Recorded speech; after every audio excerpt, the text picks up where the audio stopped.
Rocket கீழே இருந்து மேலே போகிறதுல 2 விதிகள் இருக்குது. ஒன்று வந்து நியூட்டன்ஸ் தேர்ட் லா, இன்னொன்று வந்து law of conservation of linear momentum.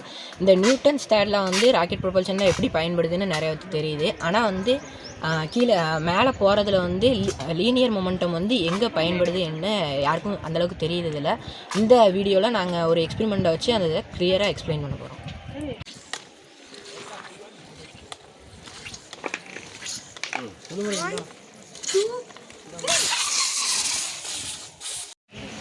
இந்த எக்ஸ்பெரிமெண்ட்டில் நாங்கள் வந்து வாட்டர் பாட்டில், அடுத்து ஒரு நிப்பிள், அடுத்து ஒரு பைப் பயன்படுத்தியிருக்கோம். ஏற்கனவே வாட்டர் பாட்டிலில் ஒரு சின்ன வாட்டர் பாட்டில் மூடியில் ஒரு சின்ன ஹோல்ஸ் போட்டு அதில் நிப்பிளை ஃபிட் பண்ணிடுவோம். நிப்பிளை ஃபிட் பண்ணிட்டு இந்த பைப்போ இதை டேப் வச்சு ஒட்டி ஃபிக்ஸ் பண்ணிடுவோம். ஃபிக்ஸ் பண்ணிவிட்டு கொஞ்சோண்டு தண்ணியை ஊற்றி பாதி அளவுக்கு தண்ணியை ஊற்றிடுவோம்.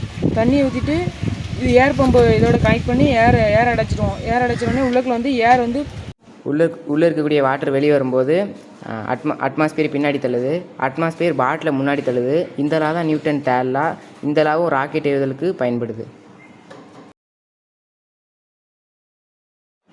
பாட்டில் மேலே போகிறதுக்கு முன்னாடி அதோட மாசை பார்த்தோம் 300 கிராம். அதுக்கப்புறம் பாட்டில் மேலே போன பிறகு அதோட மாசை பார்த்தோம் 83 கிராம். இப்போ மாசு ரெடியூஸ் ஆகிட்டே வருது. கன்சர்வேஷன் ஆஃப் லீனியர் மொமெண்டம் எப்படி பயன்படுதுன்னு கால்குலேஷனாக இங்கே பார்க்கலாம். நாங்கள் பண்ண சோதனையில் 7 மீட்டர் கடக்க 0.35 செகண்ட் ஆகிருக்கு. 0.1 செகண்ட் இருக்க போகிற 1 மீட்டர் கடந்திருக்கு. அதனால் எங்களுக்கு கிடச்சது வந்து 0.3 கிலோகிராம் இன்ட்டு வெலாசிட்டி வந்து 10 மீட்டர் பர் செகண்ட் கிடச்சிருக்கு. நாங்கள் மேலேருந்து கீழே வரைக்கும் பார்த்தோம்னா எல்லா செகண்ட்லேயும் மாஸ் வந்து குறைஞ்சிட்டே வருது. 300 கிராம், 200 கிராம், 50 கிராம்னு குறைஞ்சிட்டே வருது.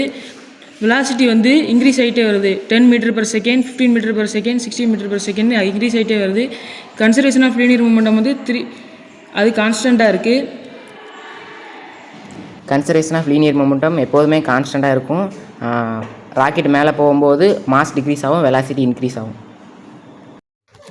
7 மீட்டர் டிஸ்டன்ஸ் வச்சு இந்த எக்ஸ்பெரிமெண்ட்டில் எவ்வளோ வெலாசிட்டி சேஞ்ச் ஆகுது, அப்போ ராக்கெட் பறக்கையில் எவ்வளோ வெலாசிட்டி சேஞ்ச் ஆகும் நம்ம புரிஞ்சுக்கலாம். கன்சர்வேஷன் ஆஃப் லீனியர் மொமெண்டம் வந்து ராக்கெட் வந்து எஸ்கேப் வெலாசிட்டி அடைய ஹெல்ப் பண்ணுது.